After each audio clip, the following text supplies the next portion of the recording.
Good morning, gang. Happy Monday. Okay, back to the grind. It's going to be a fun week. Fun tomorrow, because tomorrow is the presidential debate between Donald Trump and Kamala Harris. Be at 9 o'clock tomorrow night, so we're going to end the live stream probably just a couple minutes early so we can all go watch that debacle. Before we get started, I want one quick housekeeping idea or comment. Brian Grunk, who won one of the generators on Saturday, I still do not have your name, address, phone number. If I don't hear from you by the end of the day today, we're going to redraw for a new one tomorrow. Okay? So under every video is my email address. I need you to send me your name, address, and phone number so I can get that shipped out to you. But if you don't want it, we'll give it to somebody else. Okay, let's get to today. If you've paid attention to anything, you have seen that the Kamala Harris campaign is collapsing. I guess Nate Silver now gives Trump about a 2-to-1 chance of winning the election. And Nate Silver's a hardcore liberal. Everything that could go wrong for Kamala Harris is going wrong. I mean, opening her mouth is one of those things. We had a jobs report that came out on Friday, and surprise, more people lost jobs. I want to give you this. All of Biden, I've created 15 million jobs. No, he hasn't. Okay, y'all know that. In the last 12 months, okay, just the last 12 months, 1.3 million Americans, American native-born citizens, have lost their jobs. We have less people working now than we did a year ago. But the administration, of course, will say, oh, but we've created jobs. They have. 1.2 million immigrants have been hired. Do you see the problem? We are being replaced. This is it. Oh, we can get cheap Chinese labor, cheap Indian labor, cheap Hispanic labor, and we're going to replace the Americans. It's a good plan for them. They just want to sit back while all their slaves work, okay? But for those of us who aren't Jeff Bezos and Bill Gates and Warren Buffett, no, we still have to go to work to pay our bills, okay? But 1.3 million less native-born Americans are working. That wasn't a good thing. And so now they've got to figure out how to spin Bidenomics or Kamalanomics to look like a positive, right? Okay. Because as much as they're trying to portray Donald Trump as the incumbent, tomorrow's going to be really fun when they come up and say, gee, Kamala, you've been vice president for the last 3.5 years. Why haven't you gotten anything done to fix all this? Oh, that's right, because you caused it. So now all the surrogates are going to come in to try to help, right? This is it. They'll throw all the politicized crap. I mean, we know lawfare against Trump, and, the FBI only goes against conservatives. If you're wearing a Trump t-shirt or talking a school board meeting, they'll arrest you. But, hey, if you're a hardcore Democrat and want to firebomb a building, that's okay. So what's going to happen? Well, they got to figure out something to do with the economy. And there's all the stories about kids can't afford to buy houses. No kidding. We know that. And everybody's complaining about interest rates. Whole 9 yards there, right? Because mortgage rates are high. And again, as I've said to you before, we are at historical averages. Housing prices are too high. That I will agree. But interest rates, mortgage rates are at historical norms. Well, what are they going to do? There is now a 73% chance that when the Fed meets next week, they're going to cut interest rates. There's a cut interest rates by 0.25%, 25 basis points. There's a 23% chance they're going to cut rates by 50 basis points, by 0.5%. That inevitably will bring down the interest rate for borrowing. Okay, so if you want to get a mortgage rates will come down. If you're looking to buy a car, have a credit card or whatever, eventually more interest rates will drop. The downside to that is if you've got money in savings, okay? That means your savings account interest rate is going to come down. That means CD rates are going to come down. That means bond rates are going to come down. So if you're at a point where a lot of people that watch this channel are, where you're living off of your savings, you're retired, okay, you're going to be getting less. Now,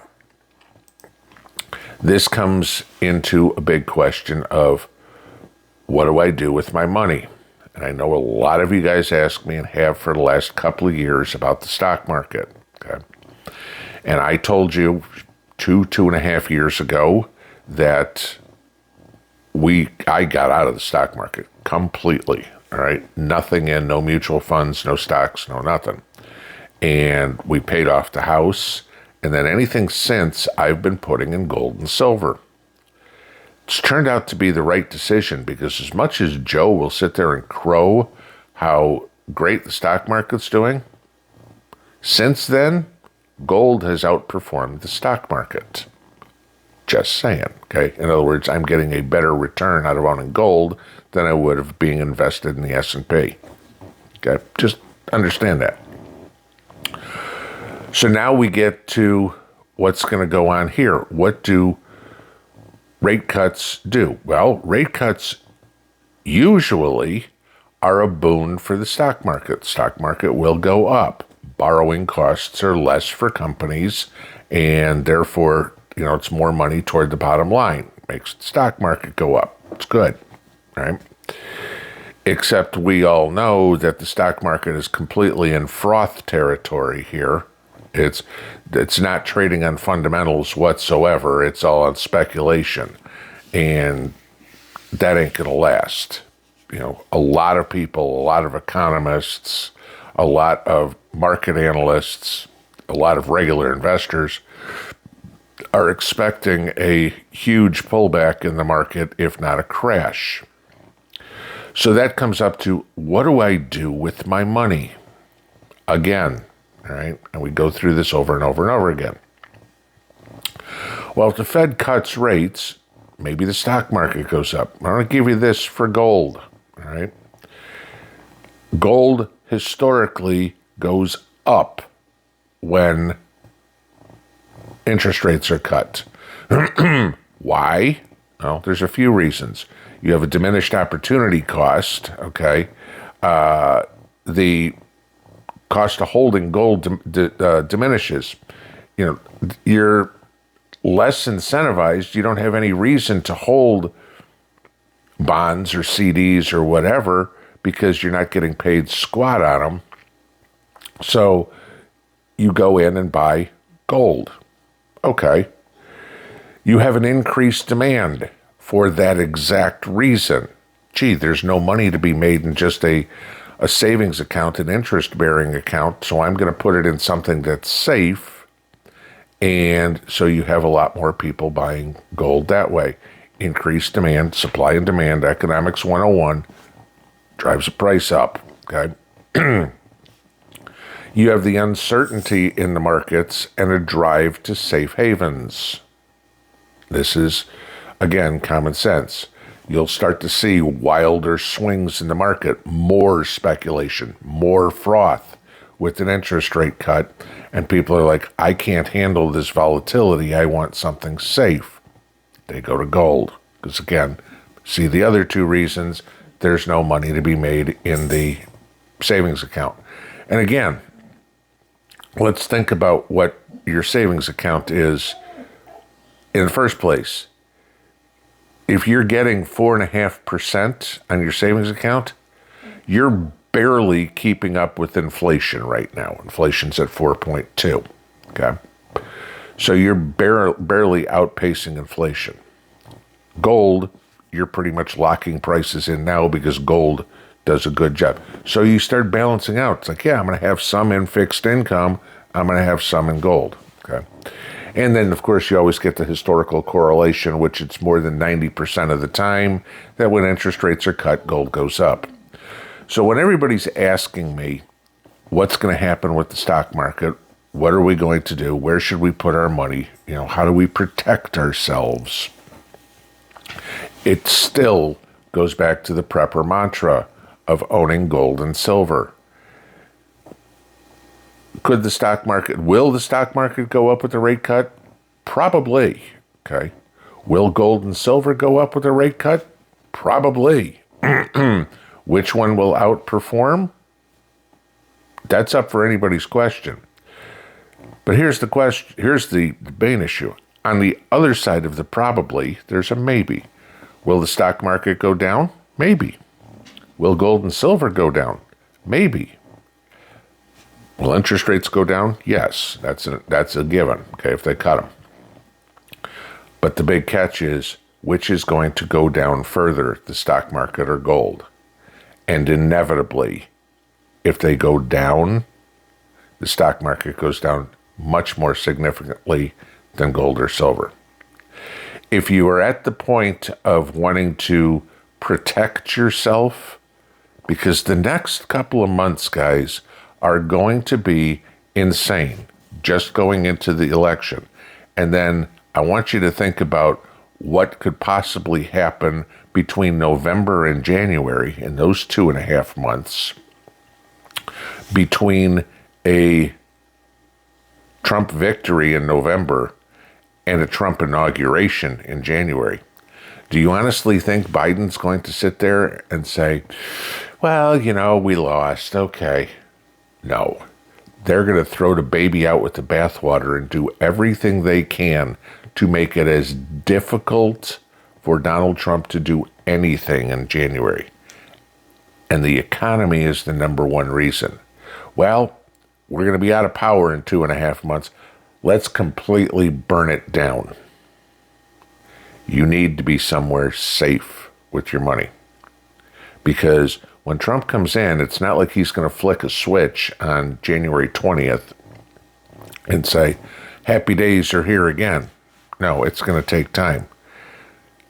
They broke it in 4 years. Trump's got to figure out how to fix it in 6 months. We got to figure out how to make it through that. Again, we get into the point of the comments all the time. This could be the last election in the United States. If Kamala Harris wins, the entire country turns into California, where a Republican can't win. And we will be a full-blown communist state. Say goodbye to capitalism. Say goodbye to any sort of economic prosperity we have. That's not what the Democrats run on. They run on totalitarianism, communism, feudalism. You'll own nothing and be miserable is the Democrat mantra. They want to own it all. You'll have nothing. They don't care about you. That is blatantly obvious if you listen to them. Okay. Do what you can to protect yourself. I'm going to say the same thing I've said for years. 20% of your investable money should be in gold and silver. That'll at least tide you by. You can ride out the stock market. You can ride out interest rates. But if it comes to a point where everything collapses, you're going to be real happy you got something in the safe in the house. See you later. Pinball out.